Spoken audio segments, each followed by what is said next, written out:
আপনারা দেখছেন টিভেন24 news network. সবশেষ আপডেটে আপনাদের স্বাগত জানাচ্ছি আমি তাসমিয়া টুম্পা।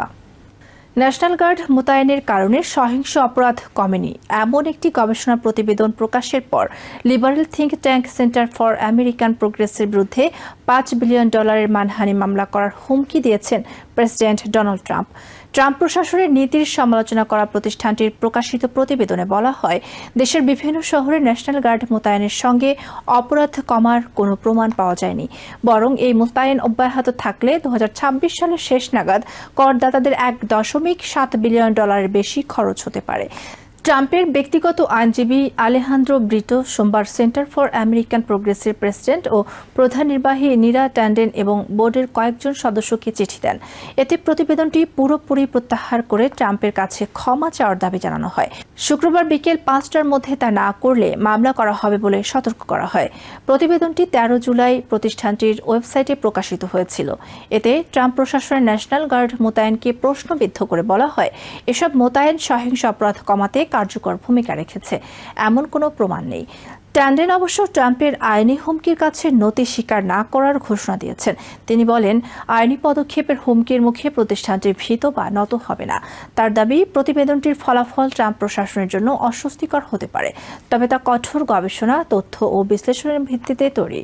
ট্যান্ডেন আরও বলেন, তথ্য প্রমাণের ভিত্তিতে কোনো প্রশাসনের বক্তব্যের বিপরীত বিশ্লেষণ প্রকাশ করা আমেরিকার সংবিধানের ফার্স্ট অ্যামেন্ডমেন্টের মৌলিক সুরক্ষার অংশ। তার মতে, মামলা করার হুমকি মূলত প্রতিষ্ঠানটিকে নীরব করার একটি প্রচেষ্টা। ন্যাশনাল গার্ড মোতায়েন নিয়ে কি বলা হয়েছে প্রতিবেদনে?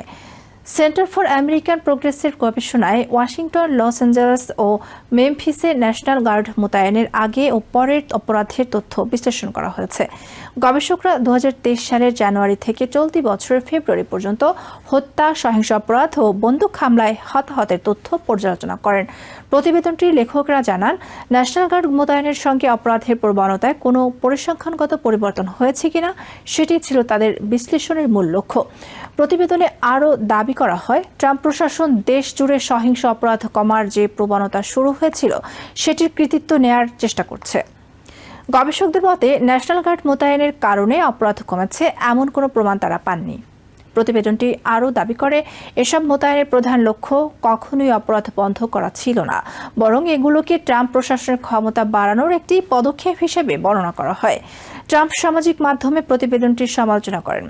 একটি টেলিভিশন প্রতিবেদনে বিষয়টি দেখার পর তিনি সেন্টার ফর আমেরিকান প্রোগ্রেসকে র্যাডিক্যাল লেফট স্ক্যাম হিসেবে আখ্যা দেন এবং প্রতিষ্ঠানটির পাশাপাশি এর কয়েকজন অর্থদাতার বিরুদ্ধেও মামলা করার হুমকি দেন।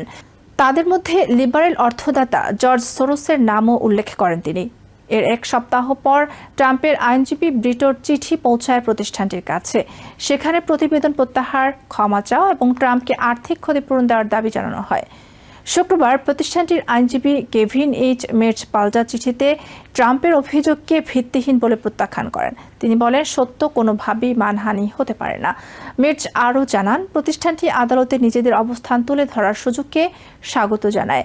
একই সঙ্গে মামলার বিচারিক প্রক্রিয়ার মাধ্যমে ন্যাশনাল গার্ড মোতায়েনের বিষয়ে আরও তথ্য পাওয়ার সুযোগও তারা চায়। ট্রাম্পের আইনি হুমকির পর বিভিন্ন রাজনৈতিক মতাদর্শের থিঙ্ক ট্যাঙ্কও সেন্টার ফর আমেরিকান প্রোগ্রেসের পাশে দাঁড়িয়েছে। লিবার্টেরিয়ান কার্টো ইনস্টিটিউটের প্রেসিডেন্ট ও প্রধান নির্বাহী পিটার গেটলার বলেন, বিভিন্ন মতাদর্শের স্বাধীন প্রতিষ্ঠানকে ক্ষমতাসীনদের সমালোচনা ও নিজেদের বিশ্লেষণ প্রকাশের স্বাধীনতা থাকতে হবে। নীতিগত মতবিরোধের সমাধান হুমকি বা আইনি ভয় দেখিয়ে নয়, বরং উন্মুক্ত অনুসন্ধান, প্রমাণ ও বিতর্কের মাধ্যমে হওয়া উচিত। ট্রাম্প এর আগেও সংবাদ মাধ্যম, বিশ্ববিদ্যালয়, আইন প্রতিষ্ঠান ও অন্যান্য সমালোচকদের বিরুদ্ধে আইনি পদক্ষেপের হুমকি বা মামলা করেছেন। পুনর্নির্বাচিত হওয়ার পর তিনি বিবিসি, নিউ ইয়র্ক টাইমস এবং ডেস মাইনেস রেজিস্টারের মতো সংবাদ মাধ্যমের বিরুদ্ধেও মামলা করেছেন। তার প্রশাসন বিভিন্ন আইন প্রতিষ্ঠান ও বিশ্ববিদ্যালয়ের বিরুদ্ধেও নির্বাহী পদক্ষেপ নিয়েছে। সাংবাদিকদের কাছ থেকে সংবেদনশীল তথ্য সংগ্রহের চেষ্টায় সার্চ ওয়ারেন্ট এবং গ্র্যান্ড জুরি সাবপোনাও ব্যবহার করা হয়েছে। তবে আদালতে যাওয়ার পর এসব উদ্যোগের অনেকগুলোই বাধার মুখে পড়েছে। ট্রাম্পের আইনজীবী ব্রিটো নিজেও এর আগে প্রেসিডেন্টের হয়ে কয়েকটি মামলায় ব্যর্থ হয়েছেন। গত মাসে ফ্লোরিডায় এক ফেডারেল বিচারক ইন্টারনাল রেভিনিউ সার্ভিসের বিরুদ্ধে ট্রাম্পের হয়ে করা একটি মামলাকে অনুচিত ও স্বার্থ সংশ্লিষ্ট আইনি পদক্ষেপ হিসেবে উল্লেখ করে ব্রিটোর বিরুদ্ধে সম্ভাব্য শাস্তিমূলক ব্যবস্থা নেওয়ার জন্য বিষয়টি পাঠিয়েছিলেন।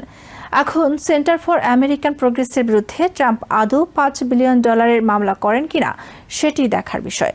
তবে আইনি হুমকিকে ঘিরে নতুন করে বিতর্ক শুরু হয়েছে। ক্ষমতাসীন প্রেসিডেন্টের নীতির সমালোচনা করা গবেষণা প্রতিষ্ঠান ও মত প্রকাশের স্বাধীনতার উপর এ ধরনের পদক্ষেপ কতটা প্রভাব ফেলতে পারে তা নিয়ে প্রশ্ন উঠেছে।